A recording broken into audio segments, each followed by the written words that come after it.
It may look like a harmless bagel toaster, but inside is a deadly donut. How do you know PlayStation is not a normal game system?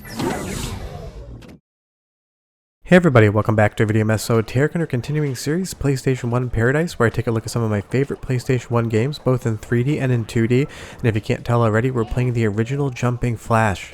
This was one of the first 3D platformers on the PlayStation 1, and it remains one of my favorite 3D platformers on the hardware. And if you're not aware, this is basically the same game that existed on the Sharp X68000's Geographic Seal, except with a lot different personality. They were both developed by the same developers, and while I'm not going to show you any footage of that game, I'm saving it for a future episode. Just be aware if you want to look it up after the video, you can.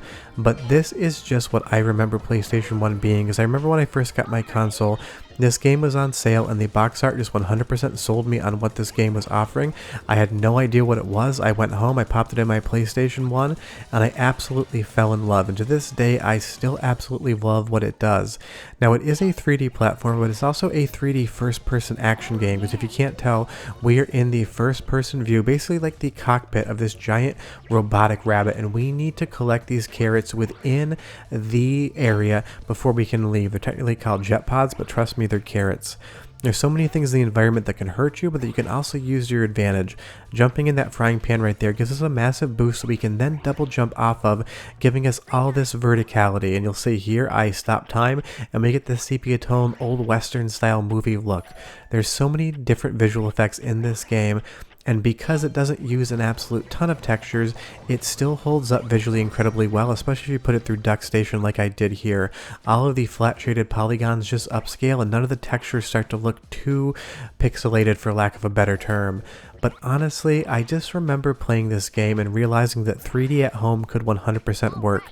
I don't remember the first game I ever got from my PlayStation 1, but I remember the first game in 3D, and it was Jumping Flash. And as we move on to the boss stage here, I love just how few polygons the characters are made out of. Because this was one of the earliest games in the PlayStation 1's library, developers really hadn't had a chance to push the hardware too far, so they did what they could to make sure it ran at a good speed, but if the models didn't get that much geometry, it really didn't matter too much. And you can definitely tell that's a dragon, but it has this cartoon model aesthetic to it, and I think that lack of geometry 100% helps. You'll see I used a couple power-ups there. I'll get more into the mechanics of the game in just a moment, but this is such a visual treat. I love this art style, and it really reminds me of being a kid and learning about 3D for the first time in the home console market. But the main hook of this game is there's 4 jet pods in every area, and of course, because you're a robotic rabbit, they're basically robotic looking carrots. You need to collect all 4 and then go to the exit. Every 2 stages you complete, you get a boss at the end.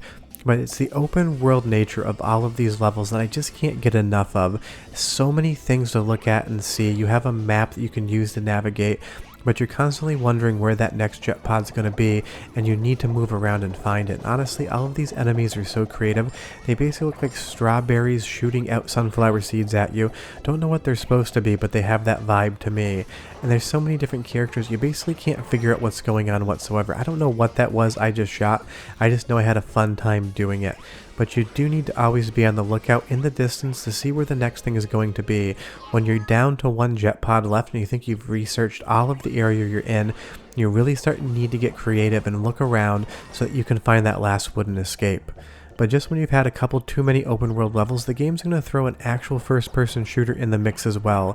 This isn't just an open world 3D platform with all these giant environments, it will put you in this corridor shooter. Sure, it's not going to rival something like Doom or Wolfenstein 3D as far as the action's concerned, but even seeing this running in full 3D on the original PlayStation 1 back in the day was spectacular, and the developers were so smart to give us levels like this in between some of the more open levels so that you didn't get bored with what you were doing. And I love that there are secret walls, just like in a first-person shooter. Shoot this enough and you're going to get this entire cache of power-ups right here, including the power pill, which gives you this rainbow vibe going over the screen. Definitely seems like you just took some psychedelics in the game, but honestly with the visuals in the game itself, maybe the developers dabbled as well. But all jokes aside, Jumping Flash is just so unique, so charming, so colorful, and so well designed. I can't help but still love this game 3 decades later. And tell me down below if you played it back in the day, if you played it more recently. If you've never played it before, I would be curious. But it's got such a great soundtrack, both jazzy as well as intense for the boss battles. So go ahead and listen for like 35 seconds, and I'll come back and tell you more about the history of the game and why I love it. Enjoy!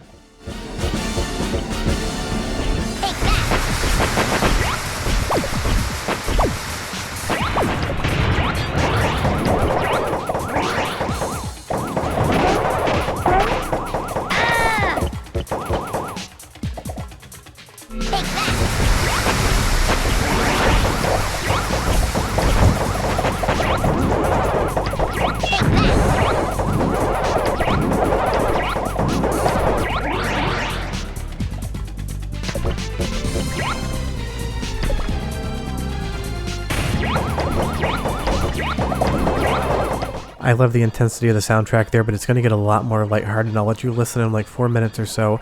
But I love this boss design as well. It goes from basically like a crab scorpion down to just having 2 legs. And the best part is, it's such a charming look to it, and the game's constantly going to be showing you new enemies and bosses to fight. It doesn't recycle too much, and it doesn't lean on too many designs. Pretty much every single world's going to give you something new to look at, and it's so colorful, so vibrant, and so charming, you can't help but love everything you're seeing. Because right after this boss, we get into this level here, and these frogs are absolutely hilarious. They've got that sort of googly eye look to them, and I love that when you explode anything, it just breaks apart into the polygons it's made out of. You get a little bit of a chance to see how the sausage was made as far as the models are concerned.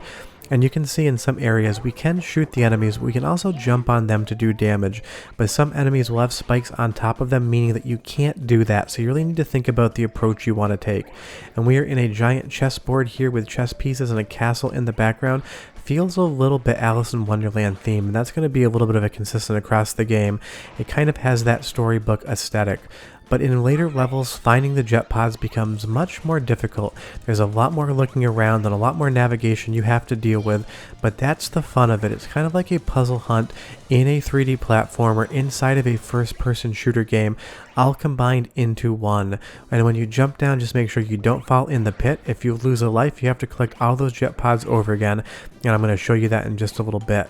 But using these balloons just to navigate up to this higher space, you do need to be careful, because as they move, you start to slide off. But even this thing here, that pig cannon, everything in this game is so charming. I love looking at all the models, and I kind of wish there were just a model viewer. You'll see here that we have a mosquito with these bulbous eyes. Every single enemy is unique, and every single enemy makes you wonder what the art designer that was making them was thinking when he did it. But like I said, you do not want to fall off the edge, because you'll see right here, if you jump too late, you basically fall into the abyss, and you have to start the entire level over again, doing the exact same thing. Death in this game 100% comes with consequences. And playing this game comes with a great soundtrack. I've given you the intense boss battle fight.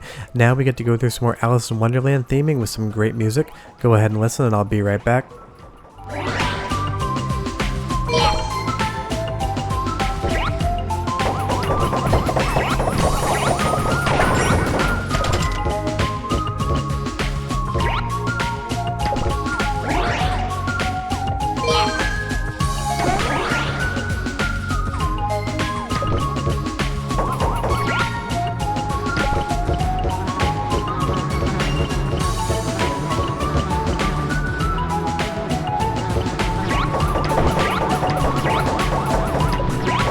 Such a good soundtrack, and if you were wondering, that was a flying hypodermic needle that I was just fighting there, and you're going to see another one coming up right around this bend. I have no idea where there's a flying hypodermic needle in this game. The mosquito makes sense, maybe they reused the model slightly, but it is very strange.